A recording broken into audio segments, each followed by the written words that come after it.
Hello, everybody. My name is Lance Danger, also known as Alvaro Cortez Jr., and I like to take a moment to do something new. This was originally a blog post I had put on the Truthful Comics website, and for various reasons, the blog section had to be taken down, and I thought I had lost a lot of those blogs, but as it turns out, I was able to access some of them. So I was thinking that it would make for some good editorial style videos as well. And to start that off, I want to start off with one of the more popular entries that I had written on the site about Spider Man. Talking back about Spider Man memories that I had while I was a kid and growing up in this world of comic books that I love so much. And Spider Man is a character that's loved almost universally. He's the everyman hero. He's pretty much the one that set the standard for superheroes that are relatable to an extent and introduced a lot of drama as well into the superhero genre. And I'm here thinking about what my earliest Spider Man memory was. And it was actually reruns of Spider Man and His Amazing Friends. I never got to see the original run because that was before my time, but I caught it on TV. Reruns, there was this blog on TV, I think it was like Saturday mornings or something like that. And it was a blog of Spider Man and His Amazing Friends and the Robocop animated series. And besides this being the introduction to Spider Man, really, my introduction, I believe Firestar is probably guilty for the weakness I have for redhead characters. It's kind of odd thinking back now, she was probably kind of like the Harley Quinn of that time. A Firestar was a character that was created specifically for the show due to the fact that Human Torch was not available because of licensing problems. But eventually, she made it into the comics years later, into X-Men and eventually New Warriors, which is another comic book franchise I used to love growing up as well. And of course, I would see the comics when I would buy Archie as a little kid, but it really didn't call my attention for some reason. I don't know, mainly I guess I was somehow turned off by seeing all the Spider-Ham comics next to the Archies and Muppet Baby comics and all that, and it didn't really call out to me. But there was one thing for certain that did catch my attention. I got a Spider-Man toy, but it wasn't any Spider-Man toy. It was the Black Suit Spider-Man toy. And at the time, I thought it was the coolest thing in existence. I played with that toy all the time. All the time. Until one day my family and I went to Coney Island. I took the toy with me to have some fun, and after running around like a little maniac on the beach, I decided to trap Spider-Man under the sand and wonder how he would get out himself out of that predicament. But yes, then I was called by my mother and we were going to do something that we never really had done before. And my mother had suggested my sister and me to go watch a magic show that was going to happen in one of the places that was on the boardwalk on Coney Island. So of course my sister and I go running off towards my mother to go and watch this magic show. And I don't remember much of the magic show. I remember it was cool. That's kind of all that I remember. I think it had like the cliche cutting a person in half and making things disappear, something along those lines. Something very Coney Island in the 1980s. And after that, we went to some of the merry-go-rounds. We never really get to go on the roller coasters because my mom was terrified of them. So we would usually stick to the merry-go-rounds and such. And then we were going up the steps to catch the train back home when I suddenly felt something missing, and a very vivid image of Spider-Man trapped underneath sand with water rising towards him, ensuring his death, was what suddenly came to mind. And needless to say, I was devastated. I had sent Spider-Man to his death. Oh boy, I killed black-suited Spider-Man, and I would never have another Spider-Man toy after that.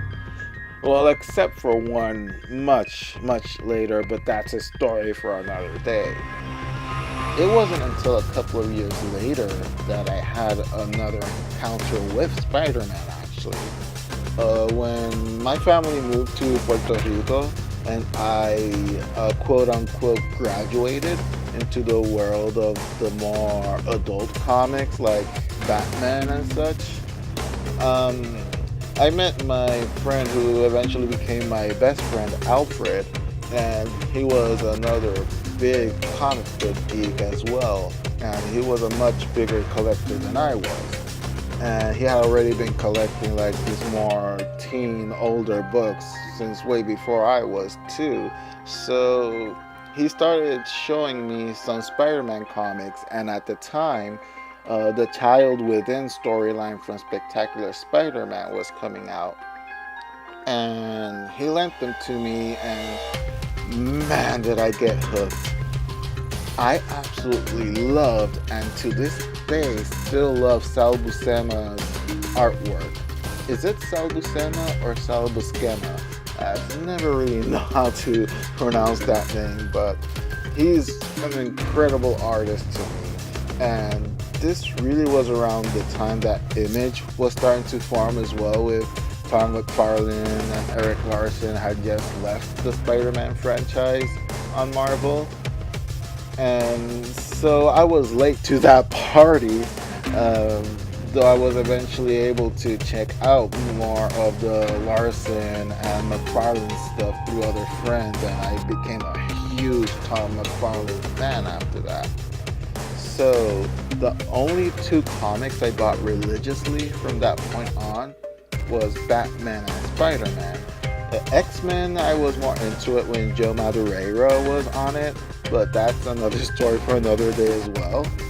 And I've always been a huge fan of DC Comics, but when it came to Marvel, there was always Spidey. And besides, he lives in New York, so in a way it was a bit of a connection there, and all was pretty good until it happened. And if you were a Spider-Man fan in the 90s, you probably already know what I'm about to talk about. And yes, I am talking about the Clone Saga that nearly killed the Spider-Man books in the 90s. Now, I didn't mention before that in the 90s, there was a thing that came out in the Batman comic called Nightfall, and it was the storyline where a new Batman took over with a new costume. His name was Jean-Paul Valley, and he was Azrael, and he was from this secret order, and Batman trained him, and eventually, of course, when Bane broke Batman's back, Jean-Paul Valley became Batman after that, and slowly started turning into Azrael in a sense, and people back then would call him Azbats. So what happened during the 90s after that is something that I myself like to call the Azbats effect. it was a time where a lot of iconic characters were going through some really bizarre costume changes. At one point, even Daredevil had like this armor type costume as well. And here with the Clone Saga, we are introduced to Ben Reilly. And he was a clone of Spider-Man, which he fought off many years ago. And he came back claiming to be the real Peter Parker. Now, this story had all the potential in the world. It really did. And for a while, it was exciting. And then he dressed as the Scarlet Spider, and everything went to hell. Oh, making matters worse, it was revealed at the end of the story that Ben Reilly was actually the real Peter Parker, and the Peter Parker through the 80s up to that point was actually the clone all along. And that was a twist M. Night Shyamalan would have been proud of. So in that story, Peter decides to become the Scarlet Spider, and Ben Reilly becomes the actual Spider-Man. And the story just kept enraging fanboys even more. And I didn't get to the point where I felt absolute rage, but I was slowly starting to feel disinterested in this storyline and in Spider-Man. And the thing about this is that after Ben Reilly took over as Spider-Man, Marvel decided to adjust the costume as well. And they put the web shooters out on the wrist, kind of like that old pilot of that live-action Spider-Man TV series. And a lot of people really got mad at that time. Like, people felt like Marvel were taunting their fan base at that point, because now Peter Parker was a clone dressed as the Scarlet Spider with Mary Jane, who was pregnant during that storyline. And while Ben Reilly made a knockoff costume of the 70s live-action Spider-Man, it felt. But I had some hope, because as a Mets fan since birth, I learned to cope with the bad and live eternally hopeful.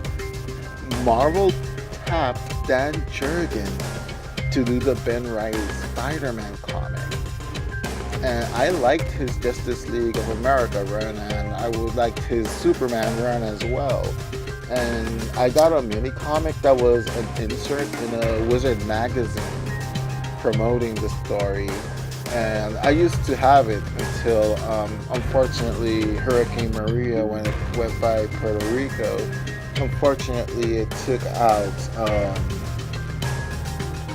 part of the ceiling of my mother's house. So a lot of those things got destroyed with the hurricane. But I remember I was very excited after I read that mini comic that came in Wizard, because I was like, if there's one creator that could turn this around and make this very good, it's Dan Jurgens. And then he quit. I think he only did like maybe 2 or 3 issues, and I never even got to get to them, because I believe it was announced that he was leaving the series before it actually even came out. So I was really mad at that, and that was my boiling point. That was the straw that broke my back. That was the point where I was like, nope, no, that's it. And many felt the same way. The sales were at an all-time low for Spider-Man. And to quote that Anchorman in Spider-Man 3, this could be the end of Spider-Man. But then Spider-Man 75 came out, which was the final part of Revelations. After Marvel, I guess, seeing the sales starting to hit rock bottom fast for the franchise, I'm assuming they just pushed the panic button, and they got big names on Spider-Man again, big name creators, and they attempted to kind of do a soft reboot of the franchises. And this was a very action-packed finale to that storyline. Like, I only bought the final issue of that storyline, which was, of course, issue number 75 of Spider-Man, because I'm a big John Romita Jr. fan as well, and he was doing the art, and it was promised that there was going to be a resolution to this whole story that had dragged on for so long, so I decided to give it a shot. And in this finale, the original Green Goblin returned from the dead, MJ loses her baby, and Ben Reilly dies. And you are left like, WTF? What is all this happening here in one issue? And it's like, wow. Like the return of Norman Osborn. Mary Jane lost her baby, and Ben Reilly dies a heroic death, revealing that Peter Parker was the one true original Spider-Man. It was something. Like, did it have its flaws? Like, some people complained that Peter at one point actually tried to kill Norman Osborn when he threw like a bag of the pumpkin bombs at him. Well, yeah, it had plot holes and out of character moments, but we were about to have what we all wanted. Spider-Man was coming back. And after a somewhat failed, I would hate to say failed experiment, because the intentions were good and I get why Marvel did this, but Marvel Comics brought in John Byrne to kind of kick off a new era in Spider-Man, similar to how he had done it with Superman at DC Comics in the 80s. And he was coming off a very, very good run off of Wonder Woman at DC Comics as well, so it made sense at the time.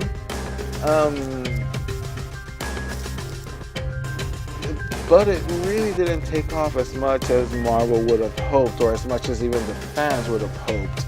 So he was off the comic not too long after, and meanwhile they started to introduce more new blood into the franchise in the other comic series aside from the main Peter Parker, The Amazing Spider-Man.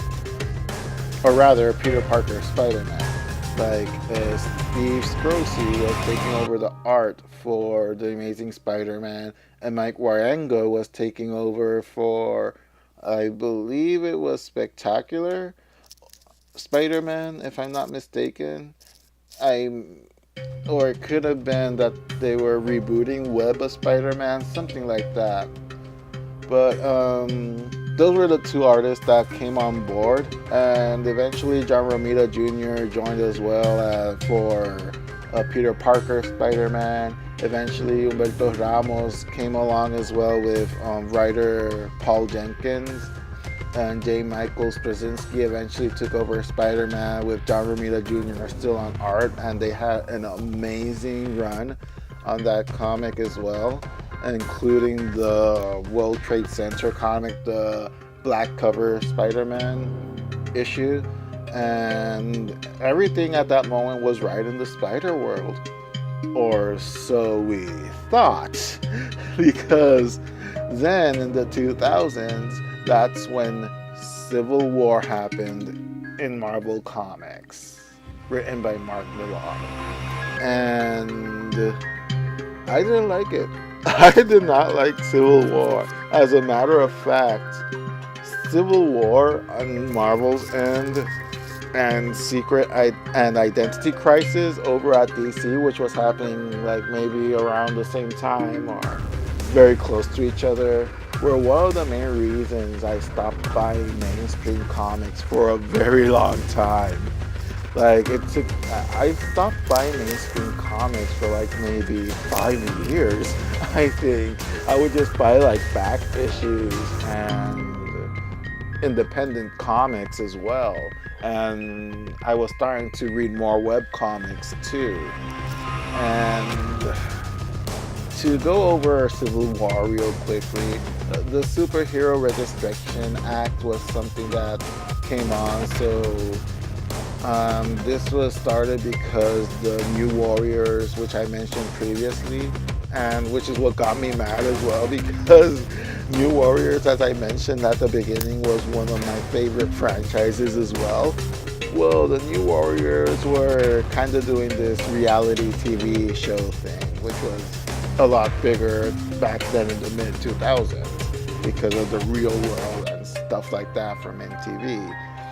So the New Warriors were pretty much messing things around and they messed up big time. And a lot of innocent people died as well in the as most of the team. I think only Speedball had survived and he got captured by the government. And because of that mess up, and more misadventures, the Superhero Registration Act was enacted, which meant that characters that wanted to continue being superheroes had to register with the government and reveal their identity and whatnot. And that was all okay, I guess, until Spider-Man reveals his identity in a press conference when he signs up in the Superhero Registration Act. And my first thought when I saw that was literally, holy hell, how are they going to revert that when they eventually want to make Peter have a secret identity again? This is not a very good idea. And I wish I was wrong. I wish they had a clever way of having everything work out in the end, but clearly I was wrong. And so during this story, Aunt May actually gets shot when there is an assault on Peter's home because, of course, people are going to want revenge on Peter Parker. So there's a shootout. Aunt May gets hit, and because of this, they go into hiding. And Aunt May is in the hospital and whatnot, and Peter decides to go against the Registration Act. At one point, they try to arrest Mary Jane to try to get to Spider-Man, but he saves her, and they go off into hiding and whatnot. And after all was said and done, everything came to a resolution at the end of the storyline when Captain America surrenders to Iron Man and he gets shot and quote unquote dies. And all this is happening, and I'm not even mentioning Planet Hulk and World War Hulk, which is something that always confused me because it always felt like World War Hulk, storyline wise, was happening simultaneously, but I believe it wasn't, because even though the two stories were coming out at the same time, you had Hulk fighting the Marvel version of the Illuminati as well. So it was a very confusing time. But anyway,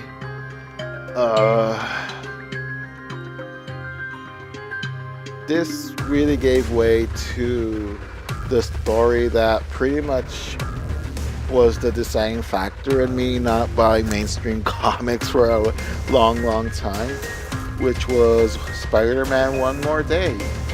And in the original blog, I was very angry at the story. And for a very long time, I was incredibly angry at this storyline. Over the last couple of years, my stance has softened to the point where I actually even bought the trade collecting the issues of One More Day, because it does have spectacular art by Joe Quesada. And taking away the ending, J. Michael Straczynski and Joe Quesada were presenting a very good, solid story. And also, I was able to listen and read interviews about how things kind of ended for J. Michael Straczynski during that run. which was eventually his final issues that he wrote of the series. It was pretty much his series finale on Spider-Man. And it really did help put a new perspective on it. And the creator's heart were in the right place, but the execution just wasn't the best, I think, in a way, or at least to me and to many fans, it really wasn't like the best resolution.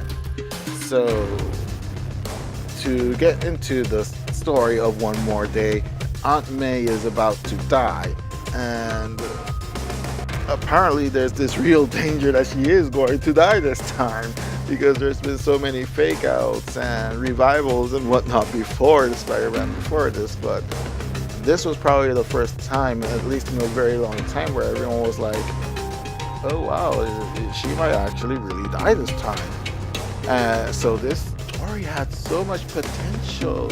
Like, again, just like with the Spider-Clone story that had so much potential when it started out and it was so interesting at first, this story had so much potential also.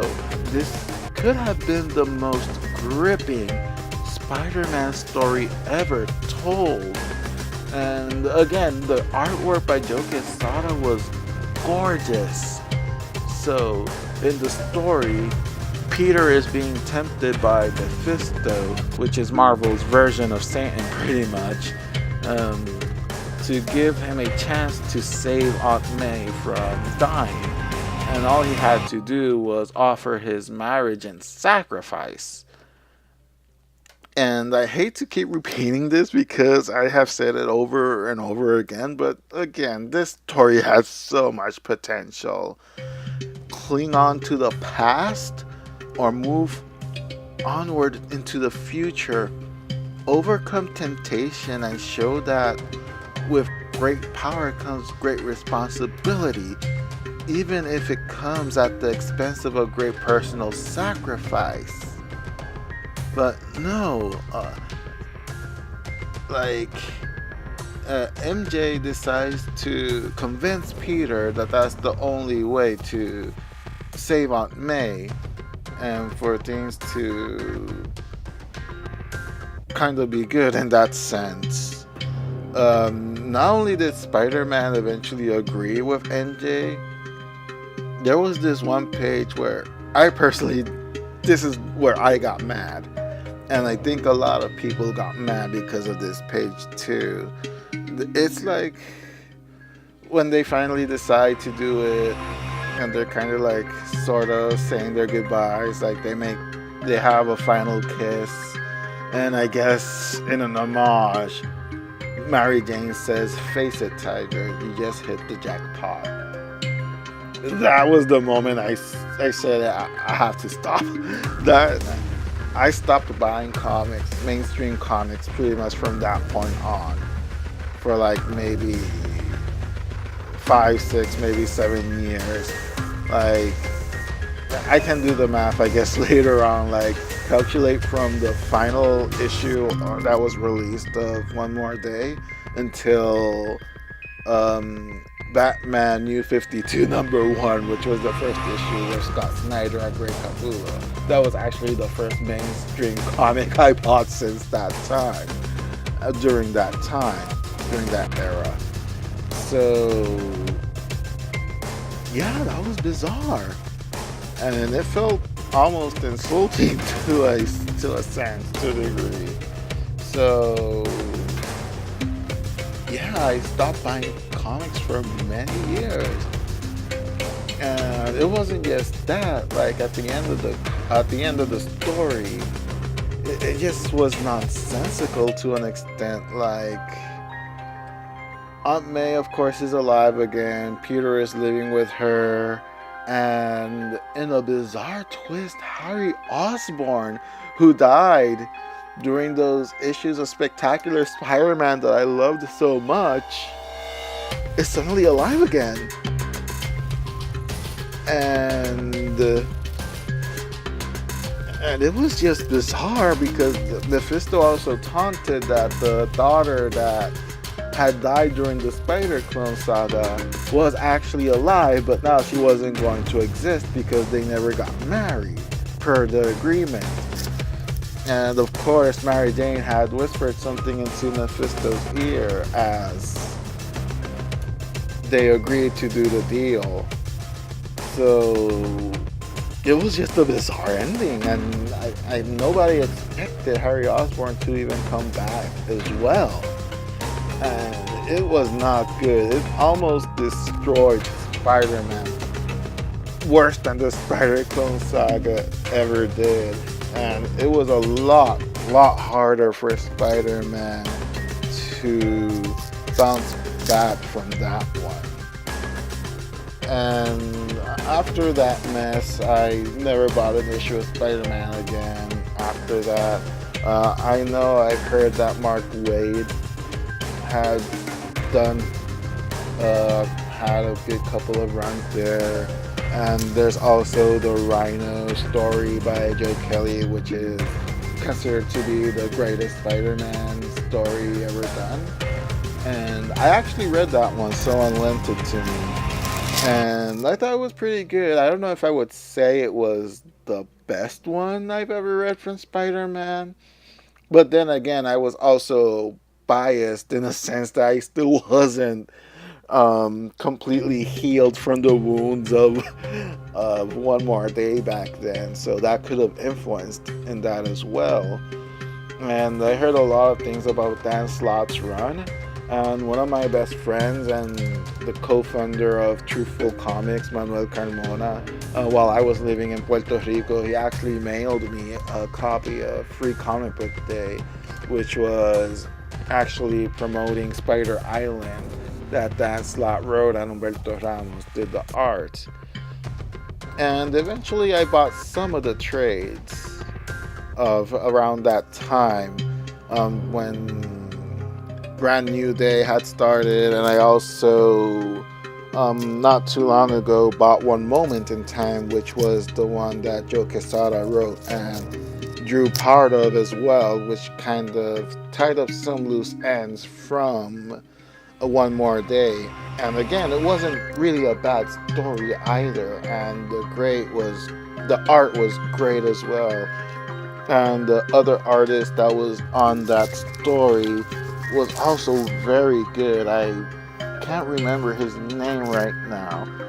And it was a pretty solid story. I liked it for what it was.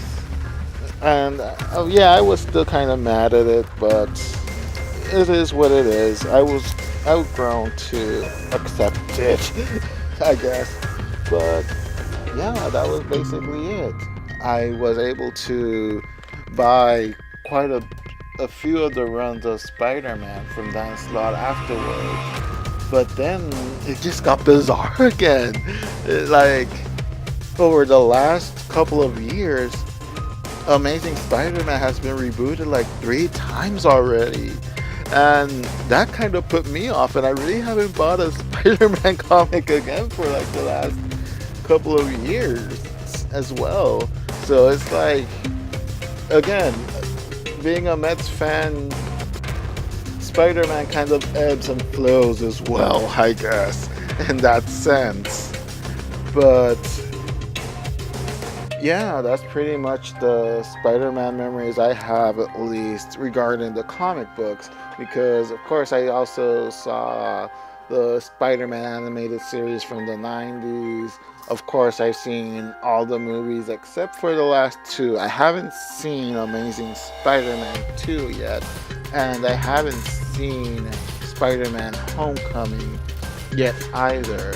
I actually last month was able to get Amazing Spider-Man and Amazing Spider-Man 2 on Blu-ray on sale, and I'm eventually planning on getting Homecoming as well, because I want to kind of marathon all the Spider-Man movies from Sam Raimi to Mark Webb to Homecoming. And I was kind of disappointed with Amazing Spider-Man, and yeah, that's pretty much it.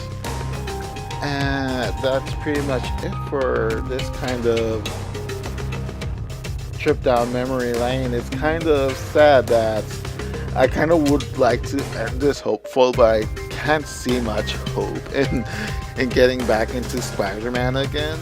I'm hearing good things about the Chip Zdarsky, Andy Kubert, Adam Kubert, that is, Spectacular Spider-Man.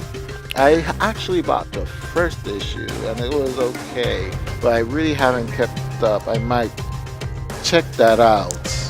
And until then, if somebody has like any suggestions for me about what Spider-Man issues to check out during that like mid 2000s to 2010s, like you're more than welcome to do so. And I'll probably be checking that out little by little. And if you want to share your own Spider-Man memories, that would be great too. And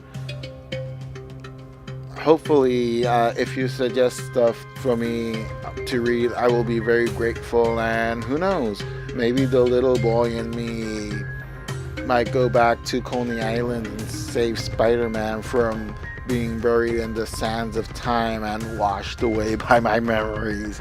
Anyway, thank you all for just listening to this rant, and I hope you guys share your Spider-Man stories or just comic book stories as well.